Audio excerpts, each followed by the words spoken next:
welcome to the Festival of Storytellers.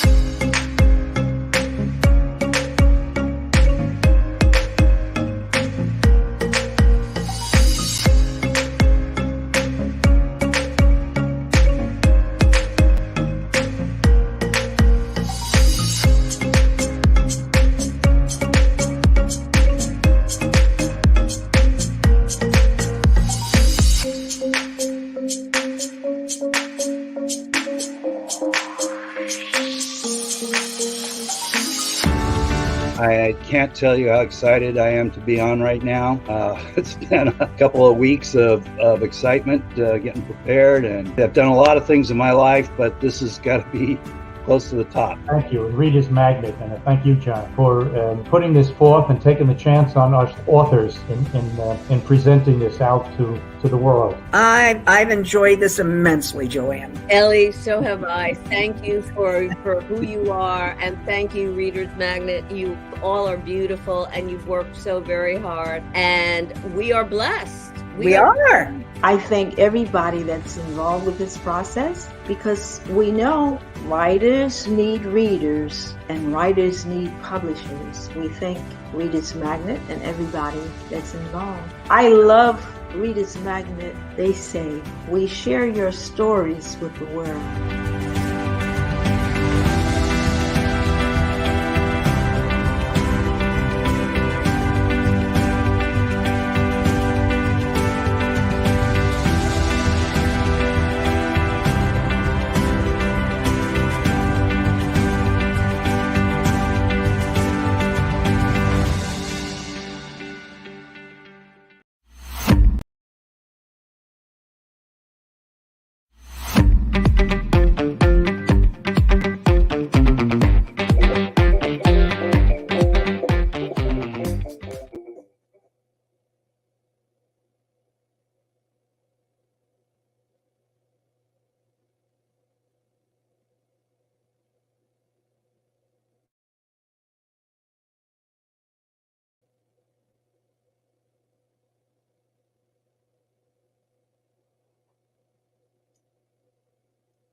Hello, my name is Stephen F. Verzal, author of The Silent Badge and also the murder mystery series, The Alaskan Has 7 Days.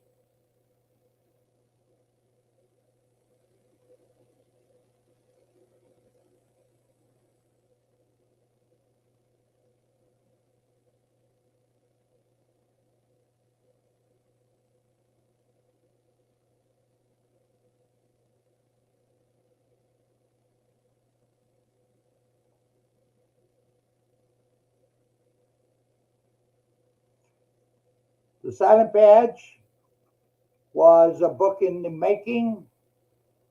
It took me about 30 years to work on the book. It is about true to life experiences that I did while a police officer. And it is something that it is very important that you should read if you are planning on being a police officer. It talks about everything from being happily married as a police officer, communication with your spouse, whether you're a male or a female. It talks about not being prejudiced. It talks about the different parts of training. It talks about not being prejudiced. It talks about the different types of crime that you're going to be involved in.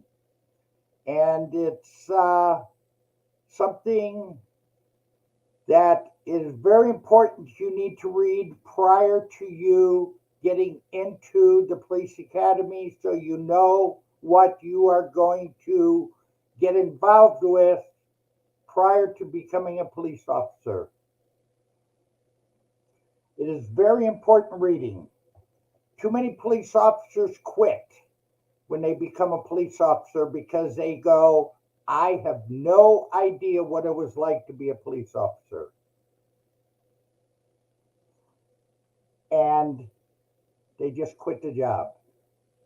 This book will get you ready to become a police officer.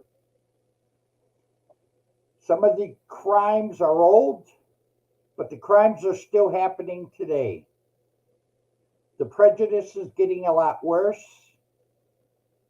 and it's important to know what to do in certain ideas.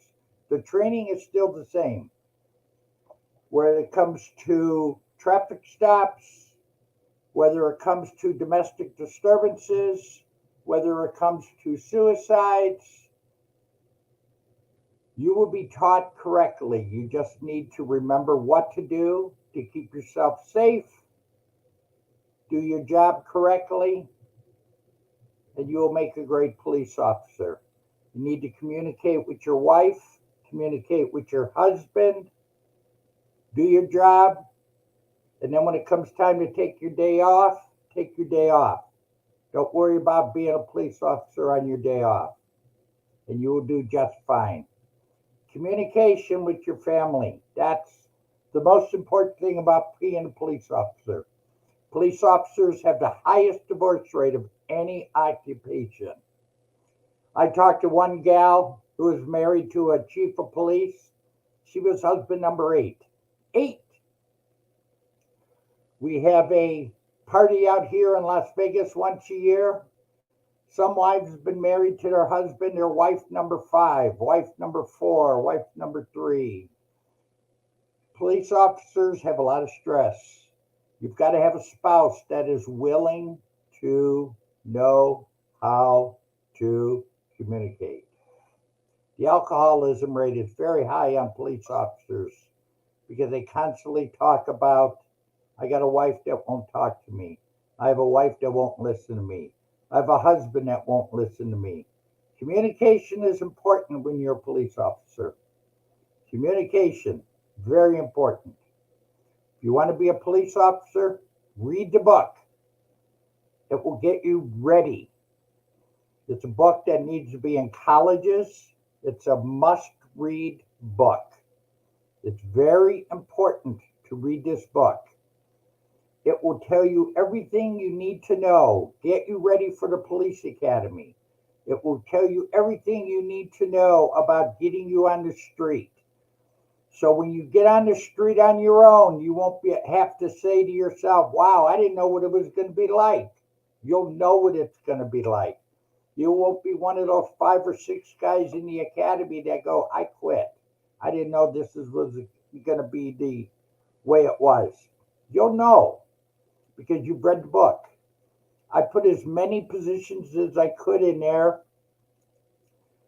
I mean, I had many years on the force, and between the military and Anchorage Police Department, till I had to take a disability retirement. The book is written like a reference book. It's not written like a novel.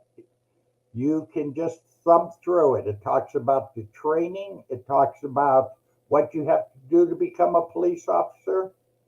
If you're biased, if you're prejudiced, find a different job.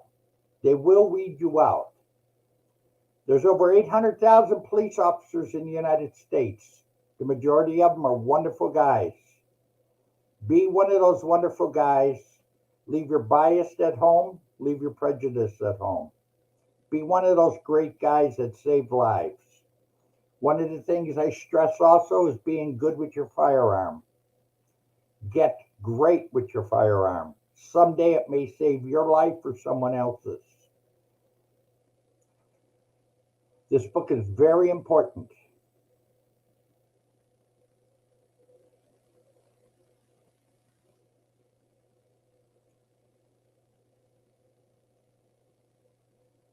If you want to join the police department, you need decent grades. If you come in with a college education, that's really great. If you want to join the FBI, you need at least a 2 or a 4-year degree. Margarina, I believe is your name. I'm sorry if I mispronounced. Police officers are always looking for people. It says, can you give advice to those interested in joining the police department? Yes, Margarina. Uh, Police officers are always looking for people who are interested in joining. The You got to find out if they're looking first off, and what they're going to do is you're going to start out with you go down and you pick up an application. You ask them if they're looking, and they will tell you. You'll fill out an application. You'll turn the application in. They'll tell you if there is availability. I happen to find out that our police department up in Anchorage, Alaska, was hiring like crazy. And we went from 35 police officers to 300 in 3 years.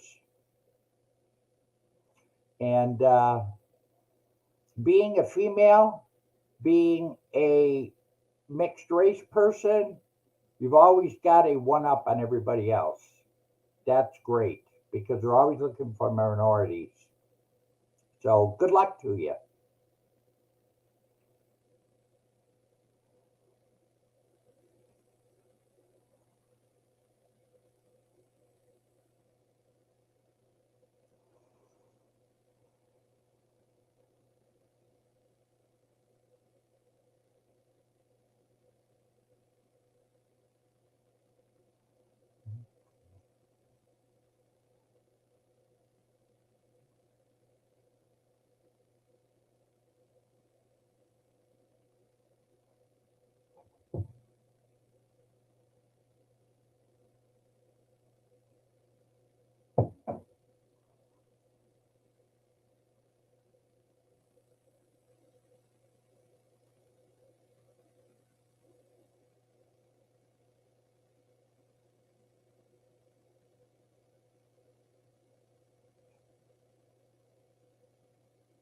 Do I have another book?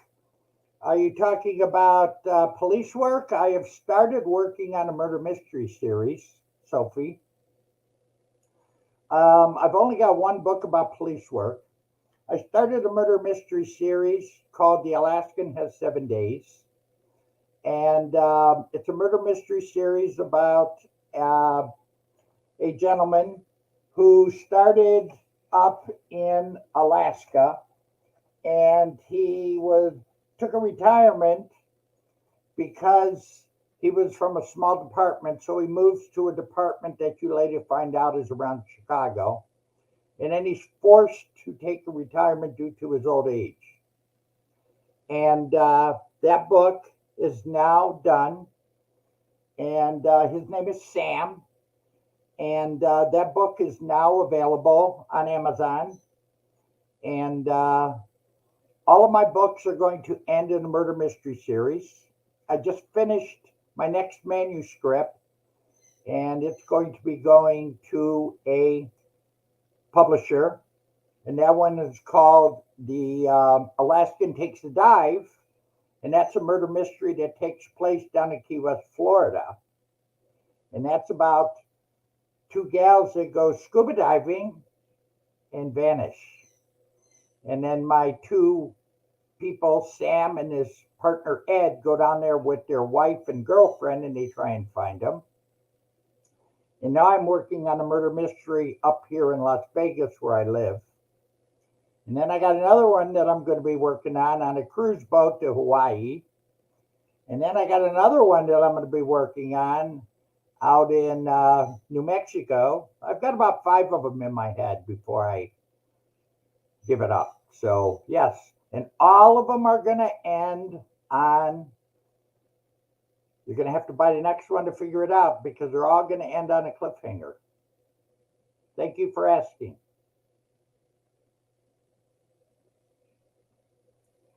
But that one is available on Amazon right now. The Alaskan Has 7 Days.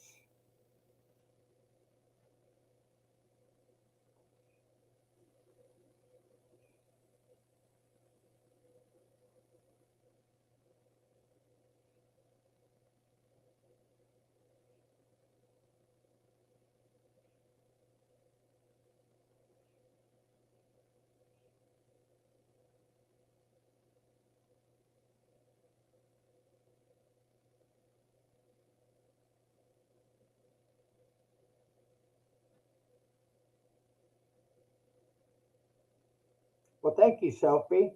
Yes, I don't know.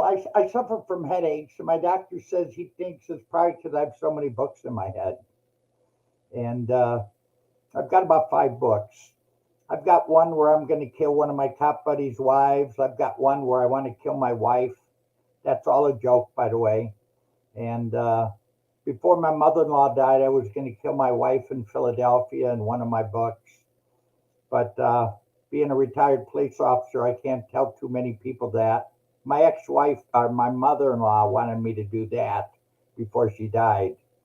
It was really cute. I was going to kill her at a dinner table, and but she died 2 years ago, so I was going to do it while we were eating dinner with her. But it was going to be by accident. Somebody else was supposed to die, and she was going to get the wrong meal. But yeah, it's like, I love it. I was forced to take a retirement. Alyssa, I believe is how you pronounce your name. I was forced to take a retirement after I left the police department. I worked in retail for a while, and the company I worked for was a big and tall company, and they wouldn't promote me due to I was old. They wouldn't say that. So I finished working on the Silent Badge. I wrote it because I had a nephew who wanted to be a police officer, and I worked on this book on and off for many, many years. And I finally finished it when he wanted to be an FBI agent. And after he read the book, he said he wanted to be happily married, so he didn't want to be an FBI agent. And then I took a ride at trying to do murder mysteries, and people started reading them and said, wow, that's really good.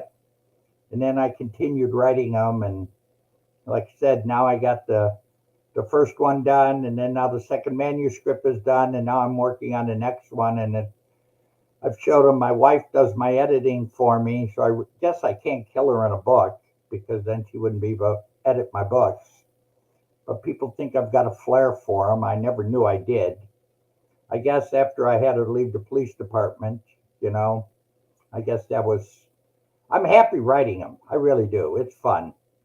I should never have got kicked out of typing in freshman year, though, because it takes me a while to type them. I thought girls were more important than typing.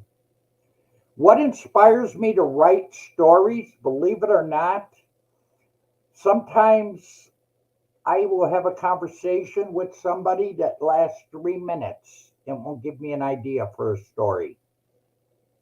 I've got a friend, retired police officer who lives in New Mexico, and he was telling me about an Air Force base and an Army post in New Mexico.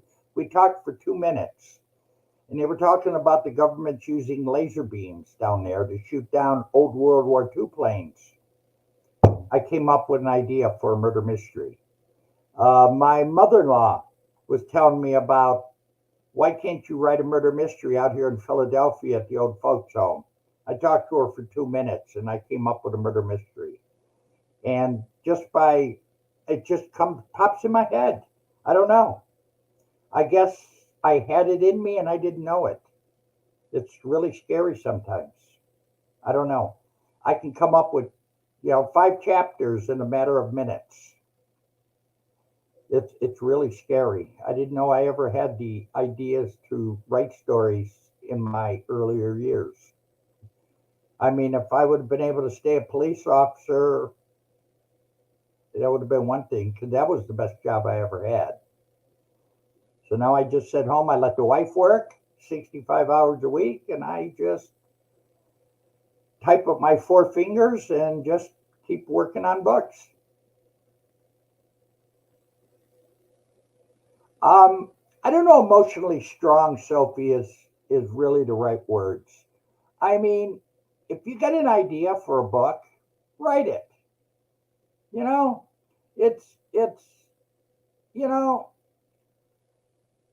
Emotions really doesn't have anything to do with it. It has a lot to do with what kind of book you want to write.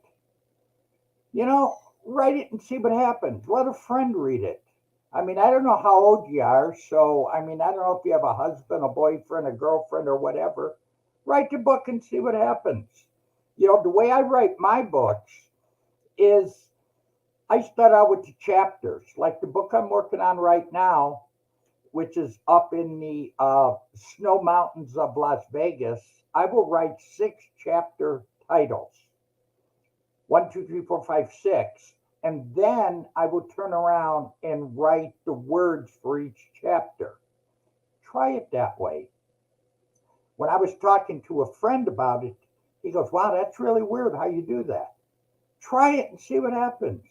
You know, I was always taught. I took 2 years of journalism in school, and I was always taught that the average person has a sixth grade education. Don't use a lot of big words unless you're using a reference book. Make sure if you use a big word, make sure you explain the big word, and then if you're going to use it as abbreviation, then abbreviate it from then on. Give it a try. You got nothing to lose. That's the way I felt. The Silent Badge is the only book that I wrote like a reference book. So it's really not like a novel. But other than that, the rest of them are novels. So try it. It might make you feel better. It might change your emotions. Go for it. That's what I would say. How's that for an answer?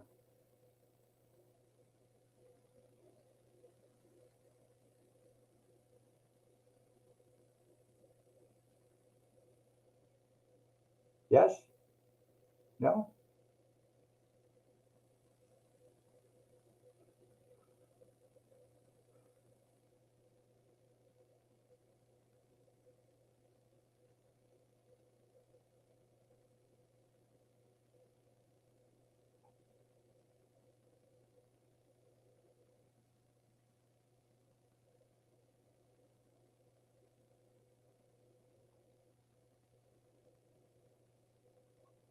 Believe it or not, Elisa, I don't read a lot of books.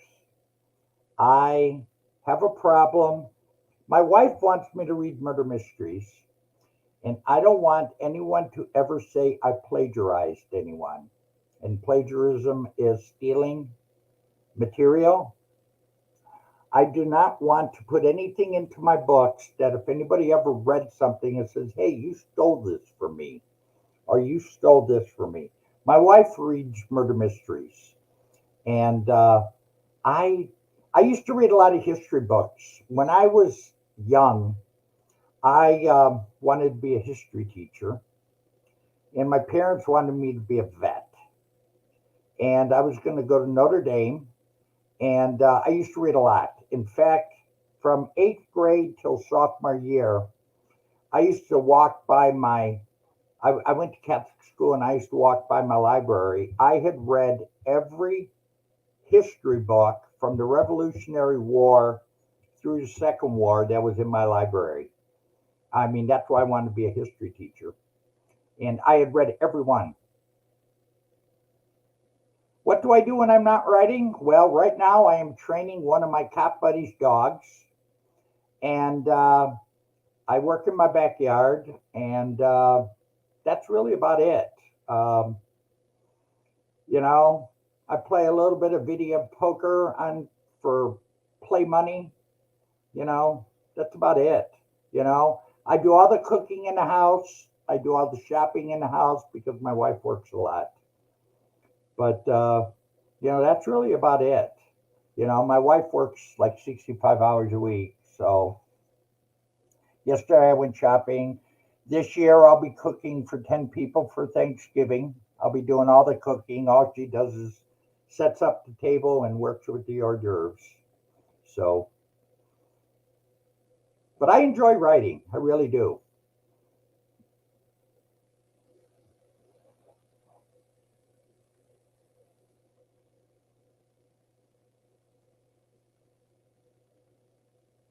Chrissy, what do I do to improve writing skills?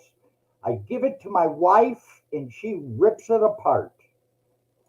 Um, I only had 2 years of English in high school, and then I went to journalism, and then I had a year and a half of college, and at the University of Alaska. I was working on a degree in police science, and before I got shot and retired, um, I only had a couple of classes left to go before I got my degree. Um, you know, my wife, she's got a degree, and I let her rip me apart on my writing skills.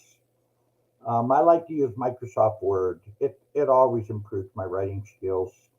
But I mean, I think writing skills can always be improved. Uh, Sometimes rewriting it and rewriting it and rewriting it. Have somebody else look at it. Um, some places will tell you if you read it over, you could read it 3 times and it sounds good to you. But if you give it to somebody else, they'll look at it and they'll say, maybe you should do this instead of this. My wife is really good at that. She'll rip it apart in a minute. There's always room for improvement. You are so right. Yes, I agree. I guess we agree on that, don't we? Always, always room for improvement. I have taken books and I have taken chapters, and before I start chapter 2, I will let her read chapter 1, and she will say, "How about this over this?" I'll give you an example.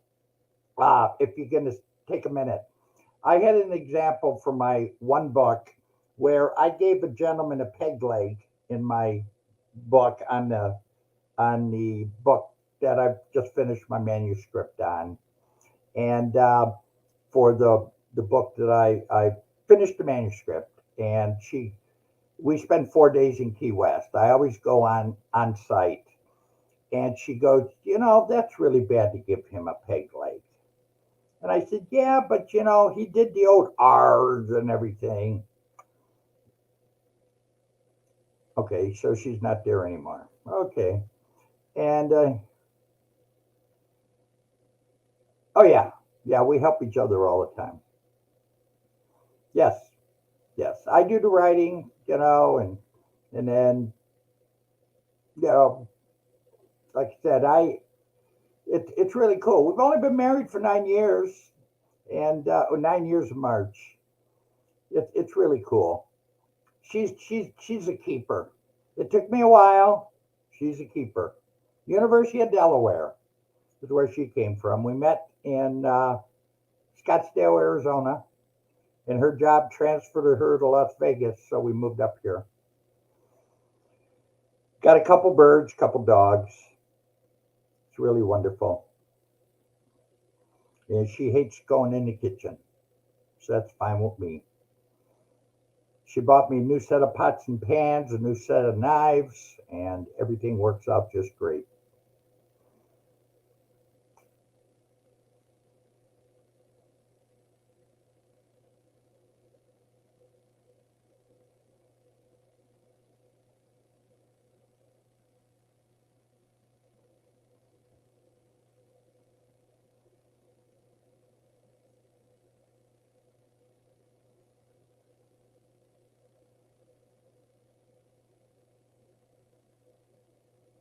Very good relationship.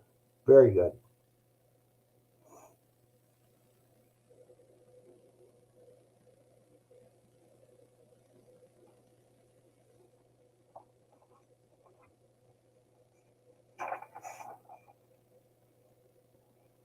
Well, thank you very much for my live session.